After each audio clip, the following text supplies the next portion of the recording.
second derivative just means differentiating and then differentiating again. So if f dash x is the symbol for first differential, f dash dash x is second differential or second derivative. So instead of dy by dx, which is one derivative, d squared y by dx squared would be your second derivative. The purpose for it is to understand more about your graph and the shape of your graph. So in a given interval, as they say, you can work out if your graph is concave, which looks like this. This would be concave, or convex, which looks like this. Okay? Now, your function is concave for an interval if your second derivative is less than or equal to 0. And in this case, it would be convex if your second derivative is greater than or equal to 0. Cool? So, looking at something like this, find the interval on which the function blah blah blah is concave. The first step would be to find the second derivative. Can you try that for me, please? Find the second derivative. To do this, you need to first work out the first derivative, or to differentiate. So you would get 3x squared plus 4. The second derivative is the differential of the differential. So differentiating 3x squared plus 4 is 6x. That's it. That's your second differential. Find the interval where blah blah blah is concave. It's concave when your second differential is less than or equal to 0. So that means 6x is less than or equal to 0. So x is less than or equal to 0. That is the interval, the values of x, where your graph is concave. Cool. Easy. Next one. Show that the function is convex for all real values of x. Can you try that one for me, please?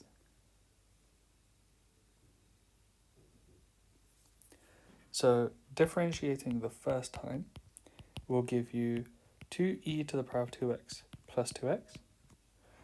Differentiating the second time will give 4e to the 2x plus 2.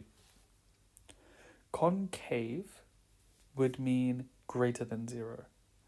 Now, e to the power of 2x is greater than 0 for all real values of x.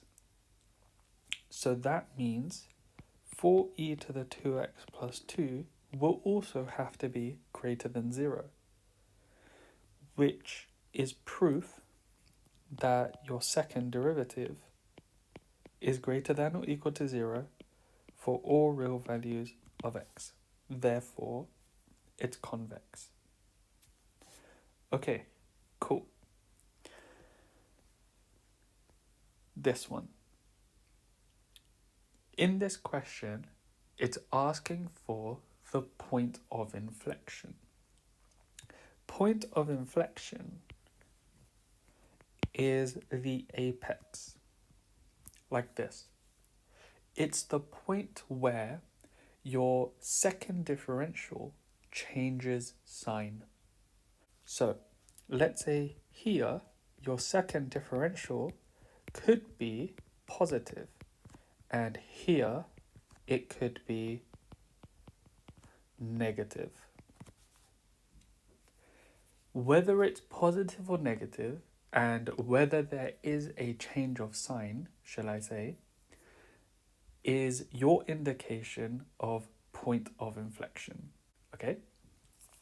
So, looking at this one, show that C is concave for the interval -2, 0 and convex for the interval 1, 3. The first step would be to work out your first derivative or first differential, 3x squared minus 4x minus 4. Now you work out the second differential, 6x minus 4. Okay, now that you've got your second differential, plug in -2 and plug in 0 for x. When you do that, your second differential, or your second derivative, 6 times -2 is -12, -4 is -16. 6 times 0 is 0, -4 is -4. So, between -2 and 0, your second derivative is always less than or equal to 0, right? Which means it's concave between -2 and 0. If you were to do the same between 1 and 3, so x equals 1, x equals 3, your second derivative when x equals 1 is 2, and your second derivative when x equals 3 is 14. In both cases, your second derivative is greater than or equal to 0, which means here it's concave and here it's convex. That's how you do that question. Now, it says find the coordinates of the point of inflection. The point of inflection is the apex, right? It's when your second differential changes sign. It's also when your second differential is equal to 0. So that means 6x minus 4 equals 0. X is 4 over 6, which is 2 over 3. And then you substitute that into your function, your original one. So y equals 2 over 3 all cubed minus 2 times 2 over 3 all squared minus 4 times 2 over 3 plus 5, which gives you 47 over 27, which means the point of inflection, POI, is 2/3 and 47 over 27. That's your coordinate. Cool. There we go. That is second derivative. That's how you use it. Concave, convex, point of inflection. That being said, question 9. Can you give that a go for me, please?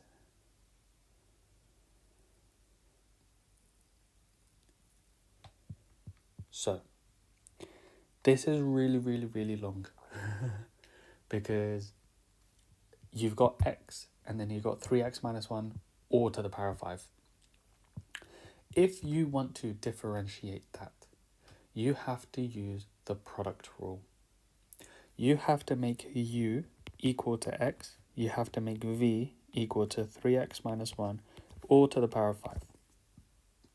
Now you have to take that a step further, because to find du by dx is really straightforward. That's just 1. To find dv by dx, you have to apply the chain rule to v. So I'm going to do it in red. I'm going to make u equal 3x minus 1, and I'm going to make v equals u to the power of 5. So dv by dx will be dv by du times du by dx. So we're going to have dv by du 5u to the power of 4 times 3. So 15u to the power of 4, 15 3x minus 1 all to the power of 4.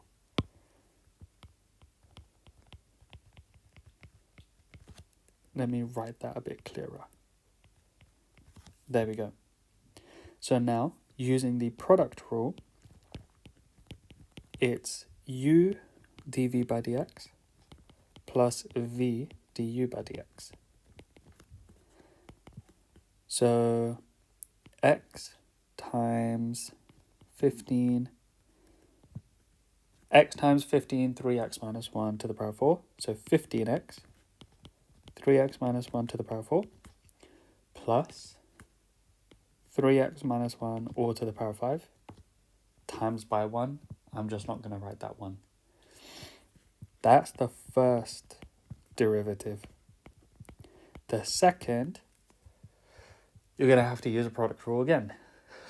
But with this, after doing that whole process, you should get 15, 3x minus 1 all to the power of 4, plus 15, 3x minus 1 all to the power of 4, plus 180x. I'm running out of space, so I'm just going to get rid of that for now. 3x minus 1 all to the power of 4. Sorry. Cubed. So that means you have 30, 3x minus 1 all to the power of 4, plus 180x, 3x minus 1 cubed. If I factorize this, and I do 30 bracket 3x minus 1 cubed, I would be left with 9x minus 1. There. That's what you get after simplifying entirely. Okay, that's your first differential, that's your second differential. Part B says find the points of inflection. To do this, you take your second differential and you make this equal to 0, which means x equals a third or x equals 1 over 9. When x equals a third, what does y equal? 0. When x equals a third, what does y equal? Minus 32 over 2187.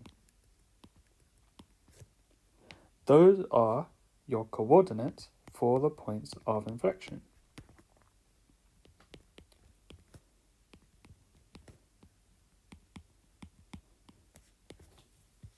There you go. Done. That is second derivative.